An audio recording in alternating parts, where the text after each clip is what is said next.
Hello, my name is Jack Cooper, and this is my presentation. But first, let me introduce you to my audience.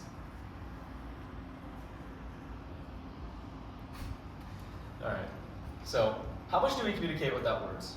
Have you ever been in a conversation and noticed the faces, gestures, or tones someone used, yet realized their words didn't match their actions? It happens every day.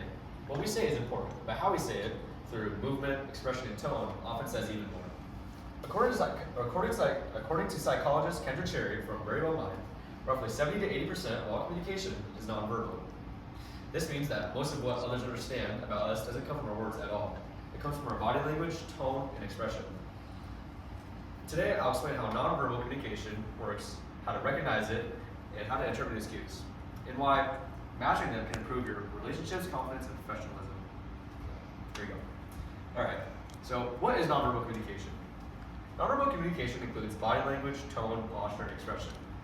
As Cherry said, there's 3 ways it can be described: through kinesics, which would be the movement and facial gestures, so raising your eyebrows, lowering your eyebrows, things like that, smiling. There's paralanguage, which is like when you're talking to someone, you're yelling at them, or you're talking sweetly. And then there's proxemics, which is space and distance, and using that, so you're talking or you're close, or you're coming from afar. And that can work together with paralanguage as well. If you're far away from someone, you're usually yelling to reach them. So this pretty much describes how appearance influences perception. So when you're talking to someone, how you present yourself and what you do when you talk to them really changes how they perceive what the message you're trying to convey to them is. So now let's look into how to identify these nonverbal cues.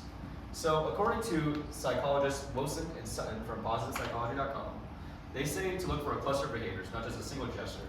So you're not looking just for one twitch of their eye or one movement of their hands or maybe coddling their fingers. You gotta look for all these in one setting. This can really give clues. And so they also recommend to compare current actions to normal baseline behaviors. But this one is kind of iffy because you have to know the person. If you're going up to a random stranger, you can't base any previous actions on what meeting them is like. But let's say you have a friend and you know when they lie, they raise their eyebrows, then that can be used. They also recommend to interpret within situational and cultural context. So if you guys are in a loud setting, obviously the person will be yelling to over talk the loud sound. Or if you guys are in a quiet room, they'll be whispering like a library.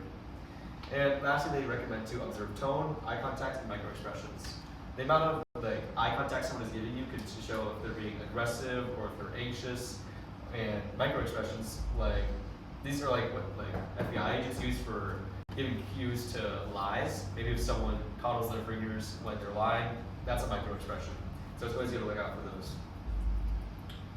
Lastly, let's look at why nonverbal skills matter.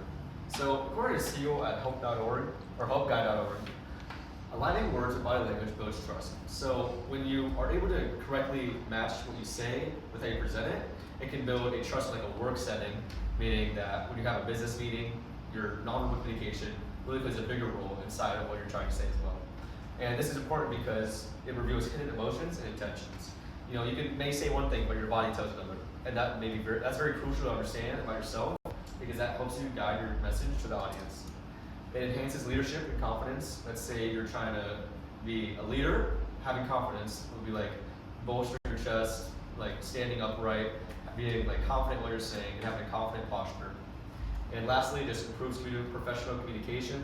If you're in a professional setting and you're able to correctly have a firm handshake, or when you're talking, you're able to have good eye contact, that shows your professionalism.